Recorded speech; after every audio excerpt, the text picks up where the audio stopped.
Hotapu.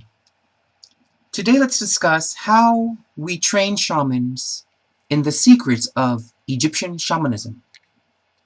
The ancient blacks of Egypt, called the Kamau, said the entire wisdom of their land is contained in their language, in their words, and they wrote in pictures, in hieroglyphs. So, it is through the contemplation of a glyph, of an image from Egypt, that you become wise in the mysteries contained in that image. And what you see on your screen now is a picture of the trickster god. He has several names. Anpu, called Anubis by the Greeks, but his name is actually Anpu, Apwat, Sebek, or Alwon. Now, these are all names for the trickster god, which you're looking at on your screen here. Let's take a look at what we're actually seeing here and what is the message of this glyph. Well, the first thing to understand is that each god is actually a principle. It is a force of nature or a psychological state within you. A force of nature or a psychological state, mood, talent, or genius inside of us. Sebek, Anpu, Apwat, all the trickster gods correspond to the power of words, the language-forming power. It's the power of communication. All creatures communicate in some way. All things in the universe speak to all other things in a fractal complexity theory type of way. So this part of you is able to understand how things communicate with each other. This deity shows you how to learn the language of plants, the language of clouds, which you call meteorology, the language of physics, the language of relationships, or the human languages of the earth. He is your capacity to decode languages of all types. Now, why is the communication deity shown as a jackal, as a canine? Because canines are very receptive to words.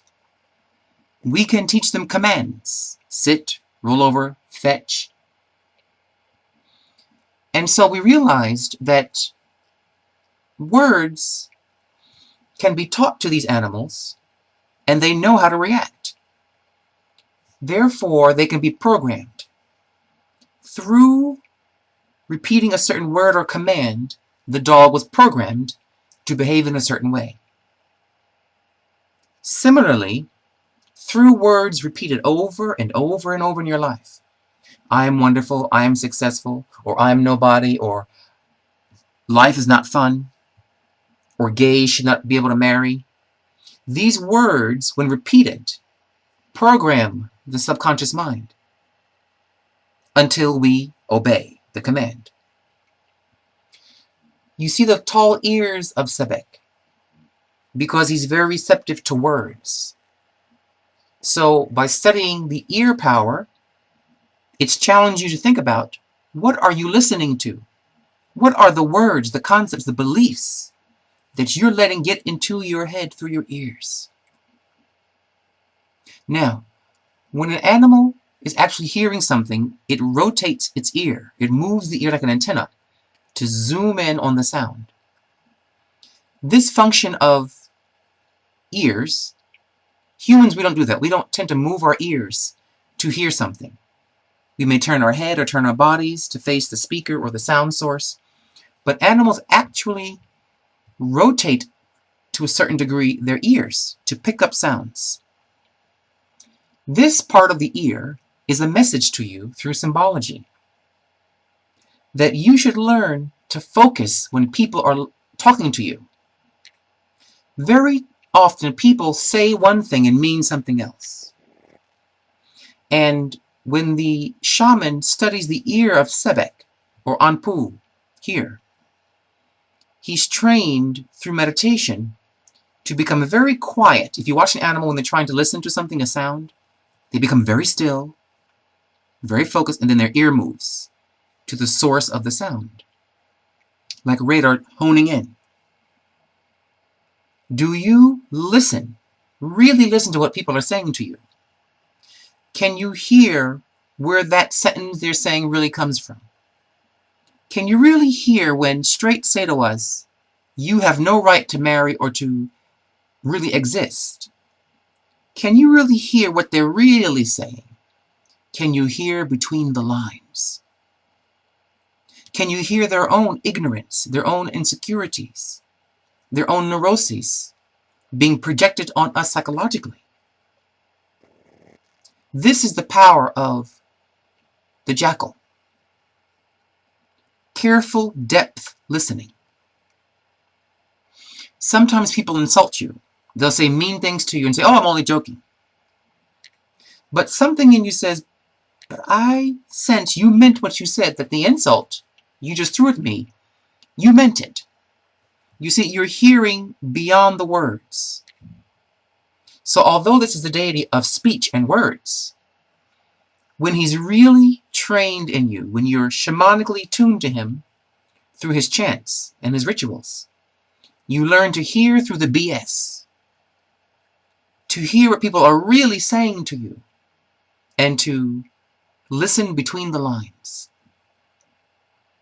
Now, his ear is shown here in white on the inside. Sometimes it's painted gold.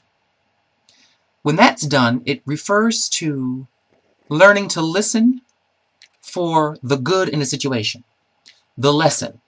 No matter how bad you're going through something, no matter how horrible, if you become calm, you'll tune into a message the universe is trying to tell you about something. A golden message, full of white light, one could say. And that is the lesson behind whatever you're being told or whatever you're going through. Now, dogs are known for barking. When they hear a sound that's not right, they bark. This part of Sebek or Anpu or Apwat, they're all the same deity, shown as a jackal man. This barking principle can be one of two things. When it's negative, the person's always talking. They're just barking for no reason. There's nothing there. There's no intrusion. They're just barking. These are people who jabber all day long. I call it logorrhea, diarrhea of the mouth. They just love to hear themselves talk and talk and chatter and chatter. On the positive side, the barking means you bark at BS. That when you hear BS, say something. When you see evil, say something. When you see corporate America gouging us and raping us, say something. Bark. When you hear politicians promise this and promise that, and you think they're up to something, they're not really being honest, bark. Open your mouth and bark. It is the power to bark at evil, to bark at deception. Because when Sebek, who's a trickster, is on the low-life side of his energy, the person becomes very cunning. He's the god of cunning and trickery. The power to use words to cover what you're really doing, to slide by, to cloak your real agenda, to basically BS. So when the shaman is trained in Sebek's rituals and chants, you're able to detect the BS because dogs have strong sense of smell. And that's the other factor of the dog imagery. Can you smell the BS? Straights have no right to tell us who we are, our rights to be or not to be. They don't have any right. That's BS. Or they say, well, I don't dislike you. I don't like your behavior. Or we can give you not marriage, but something else. Those are all BS answers. And your spirit, the Sebek in you, the jackal in you, can sniff it out. And when you smell BS, you should bark. You should speak up. You should call it out. You should hold the person accountable to their words. When politicians and people and friends promise you things, and they don't keep their word, this is the god of words, then you must bark. You must say something. You must not sit there and just take it. Dogs are predatorial. Dogs are hunters. So in this sense, go for it. Use your words wisely and powerfully and creatively to call out BS, to hold people accountable to what they say, and to call a spade a spade. Now, dogs are hunters. And as Sebek corresponds to words, he also corresponds to data, information.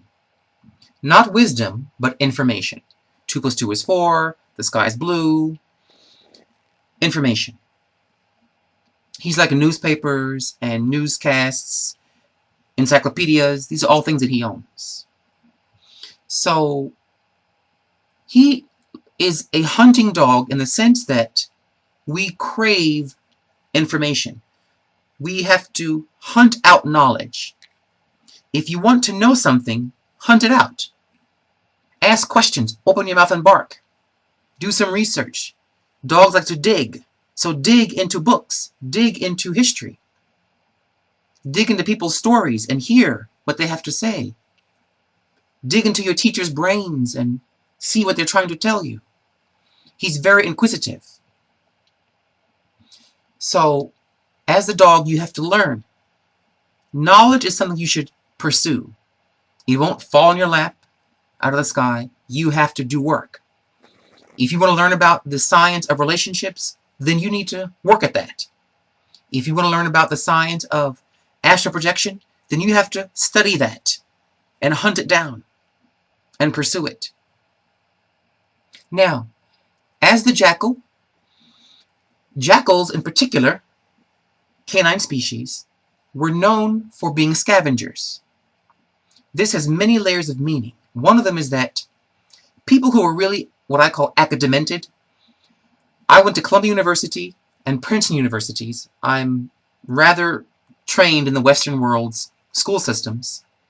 And I can tell you, having been there and done that, what I learned in college and university is no match for what I learned studying these hieroglyphs. The information I got in university was helpful, but did not really lead me to a better life, a better inner life.